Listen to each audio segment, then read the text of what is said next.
Hey, welcome back. Another day, another vlog. Tuesday, shift change night for me. Yeah, pretty quiet day. I got a fair bit of stuff done last night, picture-wise. A heap of photos done and progressing list and got some really nice shots out of Frenchman's Peak. Now, if you haven't heard of Frenchman's Peak, Google on Google Maps. It's out near Lucky Bay. It's part of that whole big national park area just out of Esperance. It is gorgeous. It's a really steep climb, but it's about 15 minutes of really steep, hard, sort of just good shoes on, climb up a rock face. And you don't have to climb actually, but you can just walk up, but it's like probably you're sort of like good 15, 20 degrees lean on you. Beautiful view though over all the escarpment and the surrounding areas and the ocean and the islands and stuff off Esperance. So beautiful spot. And got some really good photos. Had to sort of do a couple of stacks, some big exposure. So like inside at the top of the peak, there's a like sort of inside cave, a tunnel area where you can walk into and then you can see out. So like super bright exposure out there, dark inside. So yeah, bit of playing, bit of editing. Things take time, but again, like yesterday, just some really nice photos coming through, which makes it harder because I've got even more editing to do. But looking good. I've got a funny feeling I'm going to have to, the way I'm going, I've got like 60 cleaned up and probably 30, 40 of those are really good. I reckon I'm going to have to do like a split video. It might be like a part 1, part 2 as the ending. I'm not sure. I'll suss it out and see how we go, but I've still got a heap of work. Shift change tonight. I'm going to basically go all night tonight. I've got to do some phone calls tomorrow and some bits and pieces going on. Life never ends, does it? Yeah, I was going to have a bit of a crack about lawyers, but I've just run out of energy to talk about them. They're not very nice people. Not very nice people at all. Anyway, now, big news. Yesterday, DAIWA released their new 2021 range of fishing gear. So we've got new reels, rods, lures, gear bags, accessories, all sorts of stuff out. So if you're a DAIWA fan, obviously we've got iCast 2021 coming up. Now last year sort of was an online one. It sort of fizzled off into the abyss. This year it's back on again, Orlando, because, well, America's fully opened up. And it's all happening there. So iCast, that's on the 19th. So what do we got there today? 13th, 6 days. I'm probably going to be home, so I'll probably just do like a recap. Normally each year I go through and pick the best products. I'll see how it go. I'll probably be behind time because, as I said last night, I've got a wedding, my niece's wedding on this break coming up, if I can get home. Depending on COVID, Queensland's still locked out. It's just a bit of a nightmare, so we're trying to work all that out. Yeah, so iCast is coming up, but DAIWA has released early. Normally they wait and do like a big announcement during the iCast. For whatever reason, they've decided to come out early and some nice gear. Now, a couple of being a Barra person, obviously wherever you are, there's probably going to be more suitable gear. Just sort of pick. There's new spinning egg beaters and stuff for people that like those. Obviously rods. There's too much to go through. It's a whole catalogue you can go check out. So go to DAIWAUSA.com. I'm pretty sure it's DAIWAUSA.com or .us, and you'll get there. Yeah, have a check it out. Now, two things I did want to talk about is the new STEEZ CT SW-TW70. So it's probably not realistically a barra rod, but for Australian conditions, it'd be a great little brim reel. So very, very nice. 70, so it's not a big one. Not really built for those barra or bigger fish, but it's saltwater protected. It's got their new CRBB bearings. It's got a fully magnesium body, so it's fully all good to go for salt water. So you can use it offshore or onshore, depending on where you're fishing. Obviously, super small. The STEEZ are one of the upper echelon. It's not a Ryoga. It's a little bit down from that. They've got a lot of levels DAIWA in their range. It's not as like even Shimano does, but yeah, DAIWA sort of sometimes you think the STEEZ is the best, but then you come over and they model you up. But yeah, definitely the STEEZ is a very handy bit of kit. It's got the SV spool. Now I've got SV spool in the Ryoga. Obviously, it's the top of the range. It's a beautiful spool, super ultralight, great for casting and all that. So perfect there. New hyperdrive system from them as well. So that's very similar, I think, to the Shimano micro mesh brass gears. So it's got that. So what you have is just really tiny gears. So that mesh is there. They're not bigger gears, so you sort of get that flexibility and movement. The smaller the gears, the better the mesh. The tighter and firmer and better bite you've got in there. So, look, it'll be a fantastic reel, and no dramas there. Now, probably definitely a bass reel. But as I said, I think brim conditions for Australia will be a great little reel. And if you're a DAIWA fan, and generally it's either Shimano or DAIWA or Abu here in Australia. Abu's super popular over here. So, but I think DAIWA, that'll do pretty good. Now, it comes in 2 ratios. It comes in a 711 and an 811. And it'll do 20-pound braid for 90 meters. So not too bad. Like 20 pounds, pretty good. That's like still a decent fish on braid, and 90 meters. That'll do if you're casting like lures and stuff into, I guess, for Saratoga or something at Corroboree or little lakes and stuff like that. It'd probably actually do all right, I think, on a barrel. I think the hardware would be fine. It could take a flogging. I think more so it's going to be the line, not having big enough line for the rock and for the fish, and also the length. 90 meters, it's not too bad, but you probably want at least plus 100 more, and you want to be at least 30, 40 pound.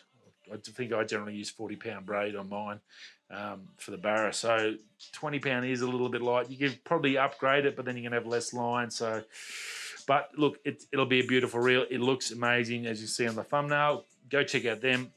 Now, the other one they do have out, another bait cast. Obviously, that's pretty much all I ever use. There's no use me talking about an egg beater when I don't like them, and B, I ain't the best at using them, so I'm not a big fan. I can bait cast all day, even with my eyes closed. I definitely prefer that. Being a territory boy, it's pretty much most of everything we use up there. Everyone uses bait casters. No one really uses egg flips. But there's a Tatula. Now, I have had a Tatula. I think one of our early videos way back when I upgraded Tatula to Boca bearings, and we gave it away, and it was actually probably my most successful competition for the channel ever. Yeah, weird fishing gear, but you can't beat good fishing gear. Now that I know from having that Tatula SV, it was a fantastic reel, and when I had the Boca bearings upgrade in it, was even better. So definitely a nice bit of kit. Now this is a 103 limited. It's got an alloy body, so it's not magnesium like the STEEZ. I said the STEEZ is a upper echelon, sort of probably mid to high tier reel. This is probably a mid-range sort of a reel, or sort of entry to mid-range. So it should be a little bit cheaper. The STEEZ will be a few $100. This will probably be around $100 or close. It's not going to be super cheap, but it's going to be like a decent, affordable price. So that's cool. Carbon fiber handle, and I'm pretty sure it's a 90mm carbon fiber handle. SV spool, that is off the premium stuff, so that's good. That's flowed down. That's always good to get that premium product. Once it goes through the big boys, and after a couple of years, you get that flow down to your to your basic stuff, and you get a great reel for the price. So that's going to help with the casting. It's got a 7:1 ratio only. There's no other ratios in it, and you'll get 40-pound braid for 80 meters capacity. It's only 7.2 ounces, so still a light little reel. Those Tatulas are yet again a really well built bit of kit. For an entry-level reel, you can't really go wrong. And look, I think it will do you no harm. Go check out. They've got a heap of new lures out, bags, backpacks, all the sort of accessories, and some new DAIWA rods. And obviously they've got some new Saltus, which is probably their premium egg flips. Egg beaters, sorry, not egg flips. They've got a new Saltus range out as well, so definitely something there for you guys that are into the egg beaters, and you can match it up with a nice new rod. So, and that will be all coming out of the iCast 2021. But yeah, good to see DAIWA giving us something. A sort of slow week, and then you get some fishing gear. can't beat fishing gear. It's always good to get a new product in the fishing market. So good on you, DAIWA. Now, I do have an update. Where are they? If you haven't seen the video already, go check it out for my Zendure Zen Pods. So we had the unboxing and a bit of a review on them, and I've been using them for well over 2 weeks now. Wearing them on the way to work in the morning. I'm chucking them in, going up to dinner. I'm chucking them in. Look, I only had really one issue. Now, first of all, they are super, super light and super comfortable. If I can go over to my beats, after about an hour of these on while I'm editing, I get a sore head and I've got to take them off. And these are the light plastic version ones. And they're nice and loose and not tight, but just on my head. Probably just me being cooked. But yeah, they can be annoying when you're doing lots of hours of editing, videos and photos and stuff. These are ridiculously comfortable and light. So comfort-wise, fit-wise, magic, sound-wise, they're not the loudest ones I've had. Definitely louder on the beats, so sound level. But that's probably not a bad thing. I think once you get used to it in there, it's not blowing out your eardrums. You're not going to have sore ears after a while either. I think they've set it at a pretty decent level. Bass is not too bad. All that stuff is pretty good, and we talked about that on the video.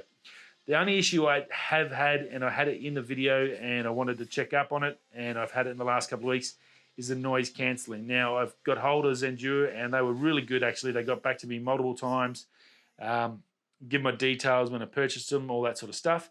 They got hold of their tech team to see if there's anything that I was not doing. We checked a couple of things, and basically what we could find out was they checked their technical. This is from Zendure support. Sorry for the confusion. I've checked with their technical team and found the noise reduction mode is usually to reduce the constant low frequency. So where I thought it was, well, my understanding of noise cancelling, where it would block out all outside noise. Well, it doesn't. They don't. So if you're looking for that sort of problem, I think you have to really go up to the Sony's, the Apple AirPod Pro sort of level, I guess, and pay that $300 to $400 range to get that where it just blocks out a meteor crashing in the earth. They've got a really good seal. It's when I walk past the aircon going to dinner, I can hear the aircon. The transparency mode does not work. I have to be honest, it doesn't work. I've had that on and I've talked to a couple of people to try it and just left them in, and I couldn't hear a word they were saying, and I didn't have it up cranked. So it should have definitely been, I picked up their voice and it just didn't. So look, I think as a headphone for that $100 price, $100 US, I think they were on special for 80, but I think they're about $100, $110 US. You probably can get a better option. It's a nice first go for them, but without that noise cancelling actually performing to the level that it should, and there's a lot of options out there that are going noise cancelling. We know the Nothing headphones are coming out at $100, and they've got noise cancelling there, and that's one of the big things they're pushing. That these guys, Zendure has to compete against that.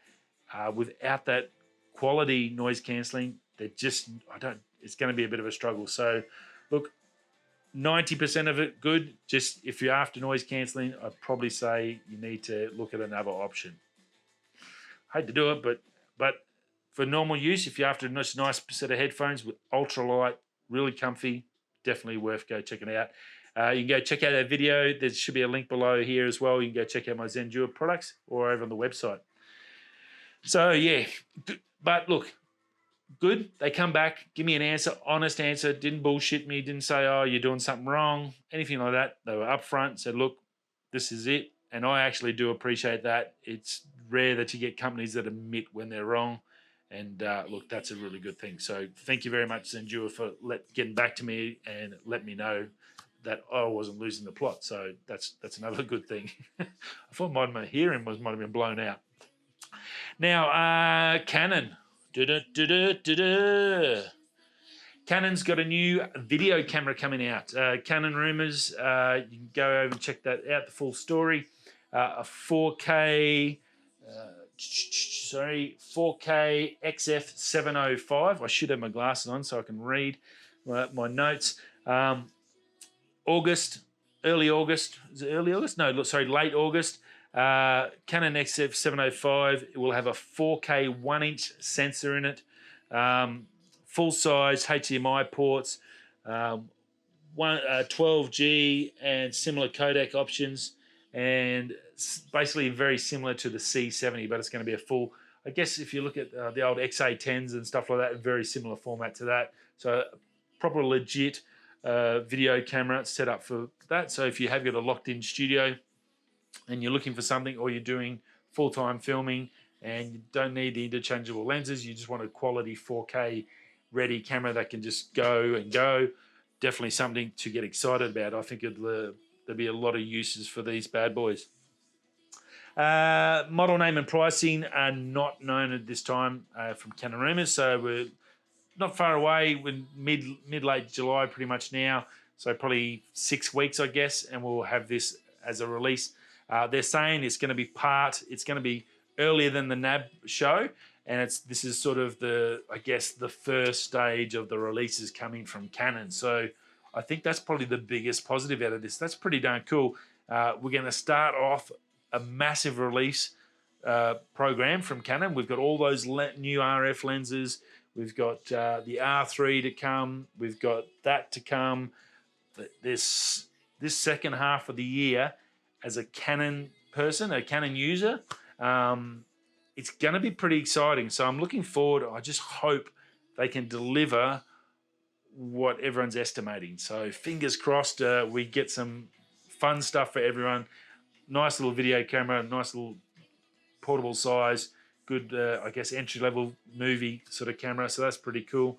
So yeah, very, very cool, very exciting. Now, last but not least, if you don't already know, I'm a baseballer since I was 5. Yeah, I've spent my whole life playing, and I think last year is I finally retired and no longer play. I do this now as my habit to fill my baseball habit hole. All-Star games on. Today was the home run derby. Pete Alonso from the New York Mets, back-to-back winner, crushed it. I think he won only one of the rounds. He had 35 or something. There were some monster shots. Obviously, it got moved to Coors Field after Atlanta had to shuffle it with obviously COVID issues, and it's like an elevated field. A lot of home runs get hit there. That altitude elevation really lets the ball fly. And Ohtani from the Angels, if you haven't heard of him, wow, what a machine. He is a bit of a phenom. He's the first ever player to get selected as an All-Star as a pitcher and a hitter in the 1 year. Not only that, he created another first he's going to be the leadoff batter for the American League and the starting pitcher for the American League. This guy is leading major leagues in home runs as a pitcher, which is awesome. Being a pitcher, it's just so satisfying knowing that a pitcher is kicking all those hero hitters' ass. It's just so good. All those years of pitching and never been allowed to hit, and been told you're just a stinking pitcher, you can't hit, and now the best hitter in the game is a pitcher. Karma is back. Bloody good on him. And I think every pitcher that I've ever played with that's been shafted like all of us do would be there and going, go shit. We'd be all backing Ohtani to kick some ass. So, look, I think he got knocked out by Joan Soto in the first round, but it was a very close clash. I haven't had a chance to watch it all, obviously, today, so I'm going to try and watch that tonight and sit down and relax, and that'll be a bit of excitement for me. And then, sleep in tomorrow. Hopeful to do a show. I do have a few personal things to get sorted tomorrow, so I may not do a show. It might be, what do we go, Wednesday tomorrow night, so Thursday morning's probably more likely. And, we'll try and get some more editing done. I will talk to you all at least Thursday, if not tomorrow. See how we go. Righto, if you're coming this way, that way, we'll see you tomorrow. Peace.